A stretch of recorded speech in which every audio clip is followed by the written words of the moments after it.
And welcome back to my man cave. I'm not an expert, and today I wanted to show you a significant improvement I made for the Lead Pro 1000. I wasn't having any trouble with primer feeds with the CCI 500 pistol primers. They have a chrome or a nickel plating that makes them nice and smooth and slick. When I went over to the Magtech here, these are brass coated and they don't have any shiny surface on them to make them smooth, and it didn't slide through the primer very well, so I had to come up with a system, and I'll show you how that works now. Okay, on this little attachment here, there's a little wire. You can barely see it there, and when the machine goes up, this whole mechanism gets pulled up here, and that little piece of wire catches on the primer there, and when it goes down, it pushes the primers down forward. If I hold it up right here, you'll see that move a little bit, and it gives a nice forceful push and holds the primer in place so it can't bounce or jiggle around in there. Okay, another close-up of this. Here's the primer pusher right here. Again, the primer pusher has that little wire attached to it that sort of ratchets as it goes up. And you can see the little wire. Here's a lead weight that holds the wire down. And if you flip it up, it's wrapped around this little peg here. And there's the bottom of the wire. Hope you can see it there.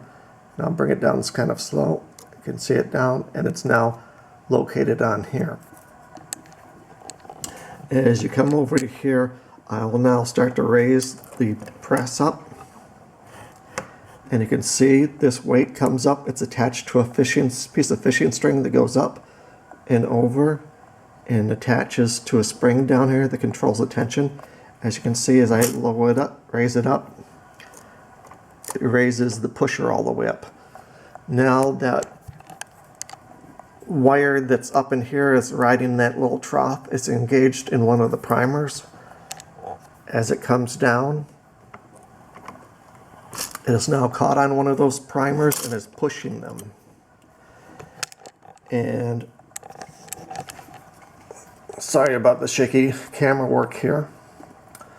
And you can see, again, all the primers are in there, and I'm going to come down here, release a primer, and hopefully you can see the primer pusher will push a primer in there to station 2, and not only push it in there, but hold it in so it can't bounce around. And here we go. Oh, I'm sorry, gotta have this up here. And here we go, try it again. And you can see it was a nice crisp snap down, and it's in there, and pull it up here. And you can see you got it centered right in the middle and held it in place till it got pushed out of there. And let me take this piece off for you here so you can see it piece by piece.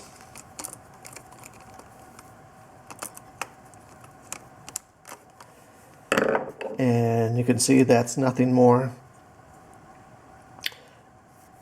than a piece of spring wire wrapped around with a lead weight on it.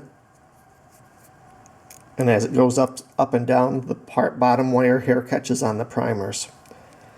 And it's pretty simple. There's a little plastic sleeve here, a washer, and then just a screw. When I take off the other side, it's just basically a washer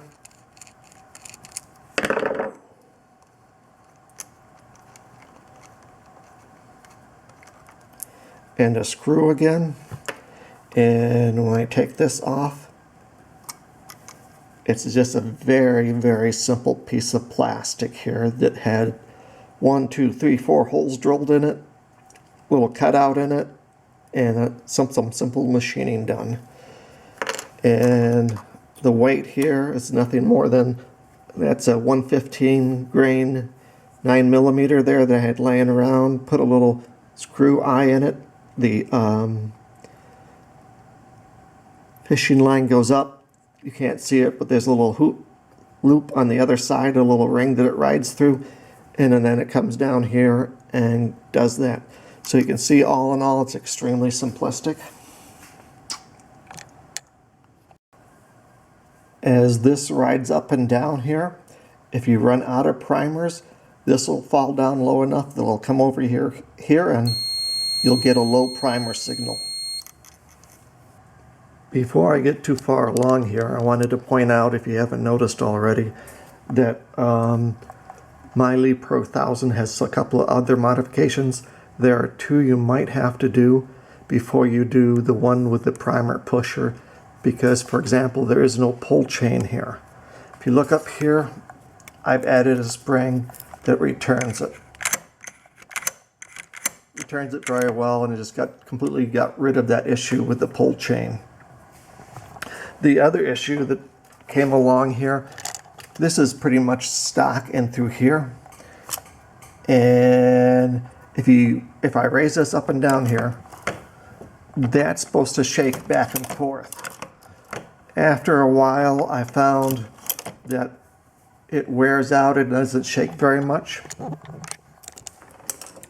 So if you hang on here for a second. Okay, I have now put this spring in here.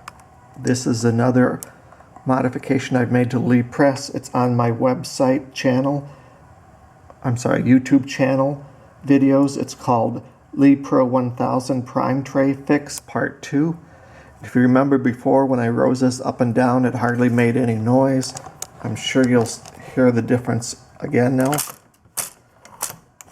Now it sounds like a baby's rattle, and it shakes it all around. So you might have to do that modification. The other one was called the Lee Pro 1000 Pull Chain Alternative Solution, and I'll put both of those in the notes down below if you wanted to reference them.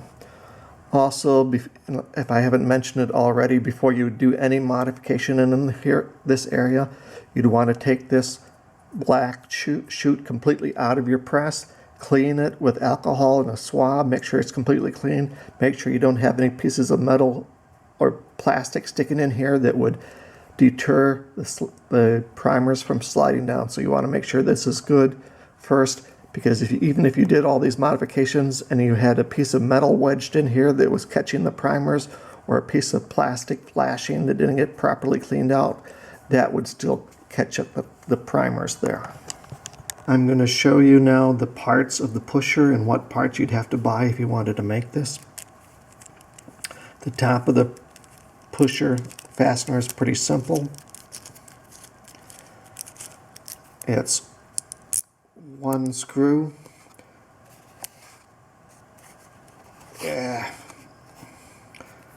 10 by 24 by ½ inch long. The washer that was on it, 3/4 inch OD, and I had to drill a 3/16 ID through the hole there, because the washer came with a hole that was too small, so I had to enlarge it. And that washer is approximately 1/16 inch thick. The next part, the primer ratcheting mechanism.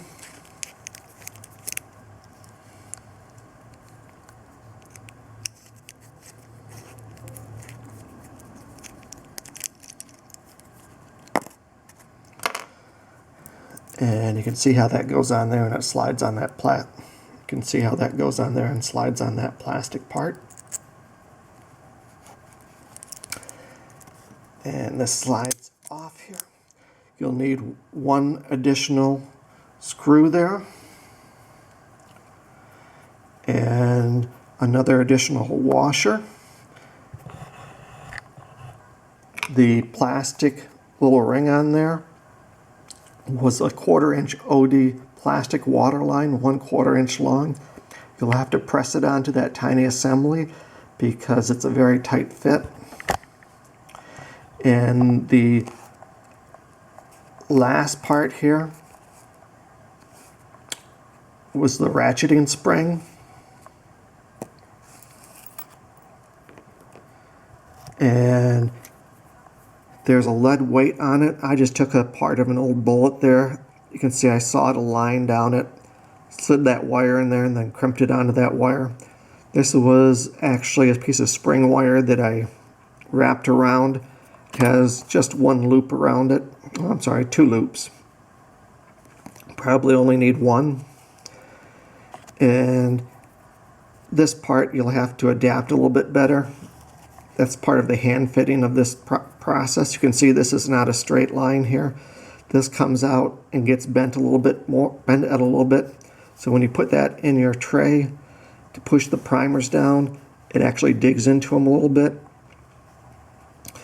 And I put a little bit of a flat on there. If you had a point that was reversed this way, you can see that if that went down into your tray, it's going to dig and scratch your tray going down. This way, I sanded that point.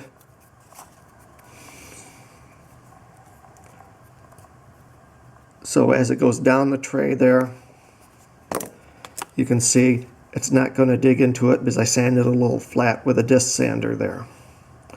So it's not going to dig in. And it's very hard to give you measurements on this, but what I'm going to do is put the ruler here so you can get an approximate size of everything.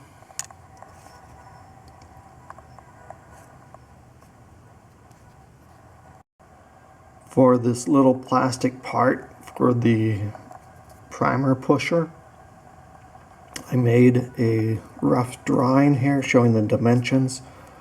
Overall, the material is 0.35 thick, and it's 0.53 across the top, 0.74 at the bottom. Overall length is 1.22. I'm not going to go through all the dimensions because I have them written down here. You could just pause and copy them down or do a screen print if you're interested. Flipping the part this direction for drilling the holes. These hole locations here, they're 0.17 from the top, 0.17 from the bottom, and they're on the center line of the part here. And if you look real close here, let me try and get this focused in here.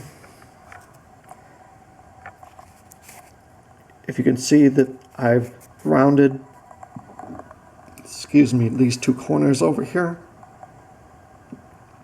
And it says round corners 4 places. So you can see the 4 corners that they've been rounded on. I just knocked off that corner, and that corner. And that allows it to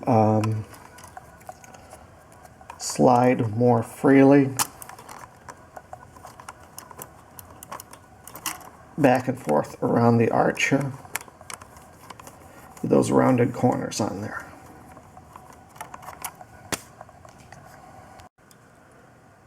The return for the primer pusher is pretty simplistic.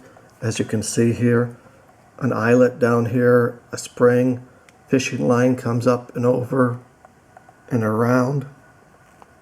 And I'll take this off so you can get a little bit better clear view again. Just an eyelet, a spring attached to that, fishing line, and just a lead bullet here drilled and an eyelet put into it. For the loop up here, it's kind of hard to see, everything's black, but basically it starts out with a Loctite here. And that Loctite is put on there and pulled tight. And then I took a little bit of super glue and put that there so this wouldn't slide up and down. On the other side, let's see if I can get this here.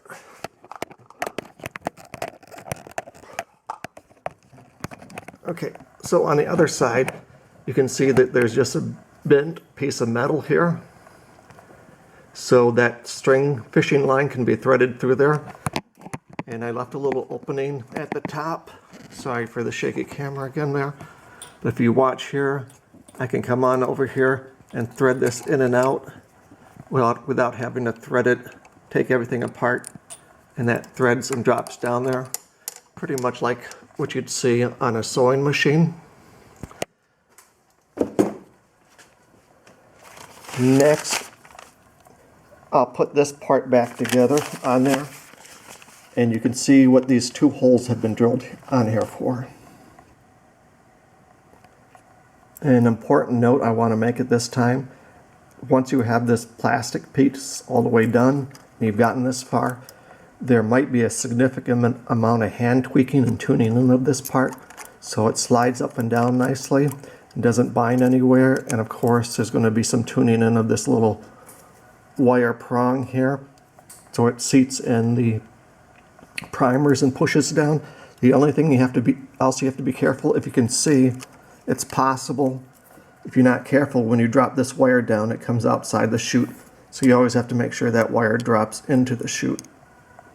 Okay, now to thread this on here, real simple. I made it so it's sort of like a sewing machine. You don't have to cut the plastic off every time or cut the fishing line off every time to thread it. You can just put it in here, wrap it around, and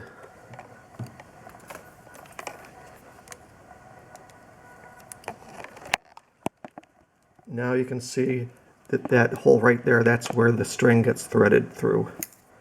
And if you come up here, this brings it up, and you can see it's raised. That raises up. The last one, you can see that there's a hole that was drilled here for a notch. That's just so when it comes up, the fishing string clears the back. It's not riding over the back end of that plastic, so that's for this outside string here.